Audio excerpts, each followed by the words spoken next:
Joel, Chapter 1. Yahweh gave this message to Joel son of Pethuel. Hear this, you leaders of the people. Everyone listen. In all your history, has anything like this ever happened before? Tell your children about it in the years to come. Pass the awful story down from generation to generation. After the cutting locusts finished eating the crops, the swarming locusts took what was left. After them came the hopping locusts, and then the stripping locusts too. Wake up, you drunkards, and weep. All the grapes are ruined, and all your new wine is gone. A vast army of locusts has invaded my land. It is a terrible army, too numerous to count. Its teeth are as sharp as the teeth of lions. They have destroyed my grapevines and fig trees, stripping their bark and leaving the branches white and bare. Weep with sorrow, as a virgin weeps when her fiancé has died. There is no grain or wine to offer at the temple of Yahweh. The priests are mourning because there are no offerings. Listen to the weeping of these ministers of Yahweh. The fields are ruined and empty of crops. The grain, the wine, and the olive oil are gone. Despair, all you farmers. Wail, all you vine growers. Weep because the wheat and barley, yes, all the field crops, are ruined. The grapevines and the fig trees have all withered. The pomegranate trees, palm trees, and apple trees, yes, all the fruit trees, have dried up. All joy has dried up with them. Dress yourselves in sackcloth, you priests. Wail, you who serve before the altar. Come, spend the night in sackcloth, you ministers of my Elohim. There is no grain or wine to offer at the temple of your Elohim. Announce a time of fasting. Call the people together for a solemn meeting. Bring the leaders and all the people into the temple of Yahweh your Elohim, and cry out to him there. The day of Yahweh is on the way, the day when destruction comes from the Almighty. How terrible that day will be. We watch as our food disappears before our very eyes. There are no joyful celebrations in the house of our Elohim. The seeds die in the parched ground, and the grain crops fail. The barns and granaries stand empty and abandoned. How the animals moan with hunger. The cattle wander about confused because there is no pasture for them. The sheep bleat in misery. Yahweh, help us. The fire has consumed the pastures and burned up all the trees. Even the wild animals cry out to you because they have no water to drink. The streams have dried up, and fire has consumed the pastures. Chapter 2. Blow the trumpet in Jerusalem. Sound the alarm on my holy mountain. Let everyone tremble in fear because the day of Yahweh is upon us. It is a day of darkness and gloom, a day of thick clouds and deep blackness. Suddenly, like dawn spreading across the mountains, a mighty army appears. How great and powerful they are! The likes of them have not been seen before and never will be seen again. Fire burns in front of them and follows them in every direction. Ahead of them the land lies as fair as the Garden of Eden in all its beauty. Behind them is nothing but desolation. Not one thing escapes. They look like tiny horses and they run as fast. Look at them as they leap along the mountaintops. Listen to the noise they make, like the rumbling of chariots, like the roar of a fire sweeping across a field, or like a mighty army moving into battle. Fear grips all the people. Every face grows pale with fright. The attackers march like warriors and scale city walls like trained soldiers. Straight forward they march, never breaking rank. They never jostle each other. Each moves in exactly the right place. They lunge through the gaps, and no weapon can stop them. They swarm over the city and run along its walls. They enter all the houses, climbing like thieves through the windows. The earth quakes as they advance, and the heavens tremble. The sun and moon grow dark, and the stars no longer shine. Yahweh leads them with a shout. This is his mighty army, and they follow his orders. The day of Yahweh is an awesome, terrible thing. Who can endure it? That is why Yahweh says, "Turn to me now while there is time. Give me your hearts. Come with fasting, weeping, and mourning. Don't tear your clothing in your grief. Instead, tear your hearts. Return to Yahweh your Elohim, for he is gracious and merciful. He is not easily angered. He is filled with kindness and is eager not to punish you. Who knows?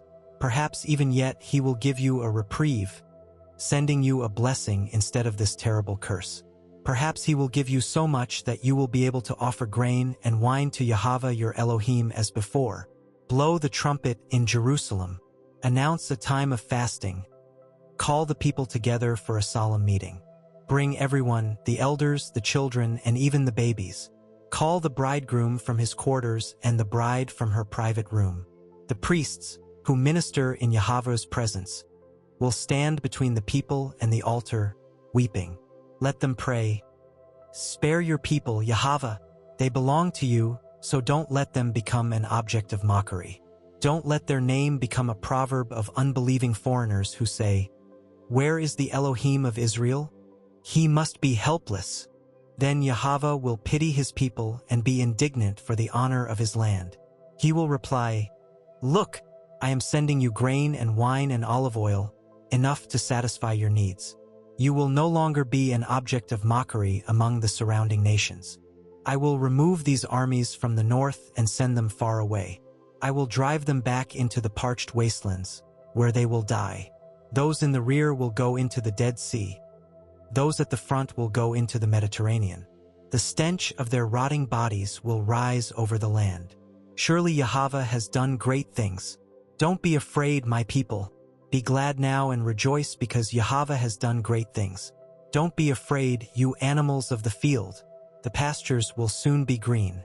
The trees will again be filled with luscious fruit. Fig trees and grapevines will flourish once more. Rejoice, you people of Jerusalem. Rejoice in Yahweh your Elohim, for the rains he sends are an expression of his grace. Once more the autumn rains will come, as well as the rains of spring.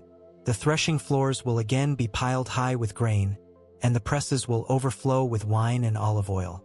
Yahweh says, I will give you back what you lost to the stripping locusts, the cutting locusts, the swarming locusts, and the hopping locusts. It was I who sent this great destroying army against you. Once again you will have all the food you want, and you will praise Yahweh your Elohim, who does these miracles for you. Never again will my people be disgraced like this. Then you will know that I am here among my people of Israel, and that I alone am Yahweh your Elohim. My people will never again be disgraced like this. Then after I have poured out my rains again, I will pour out my spirit upon all people. Your sons and daughters will prophesy. Your old men will dream dreams. Your young men will see visions.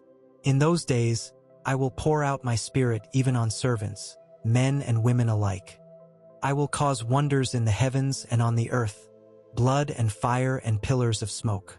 The sun will be turned into darkness, and the moon will turn blood red before that great and terrible day of Yahweh arrives.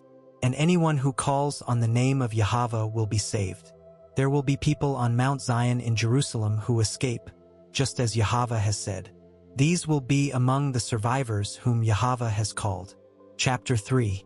At that time, when I restore the prosperity of Judah and Jerusalem, says Yahweh, I will gather the armies of the world into the valley of Jehoshaphat. There I will judge them for harming my people, for scattering my inheritance among the nations, and for dividing up my land. They cast lots to decide which of my people would be their slaves. They traded young boys for prostitutes and little girls for enough wine to get drunk. What do you have against me, Tyre and Sidon, and you cities of Philistia? Are you trying to take revenge on me? If you are, then watch out.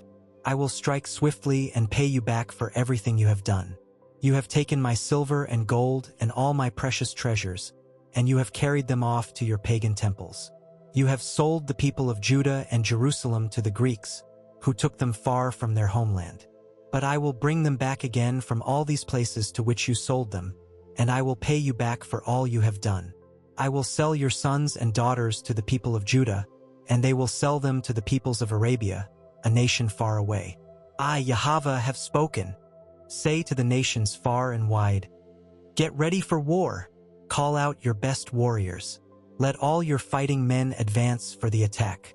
Beat your plowshares into swords and your pruning hooks into spears. Train even your weaklings to be warriors. Come quickly, all you nations everywhere. Gather together in the valley. And now, O Yahweh, call out your warriors. Let the nations be called to arms.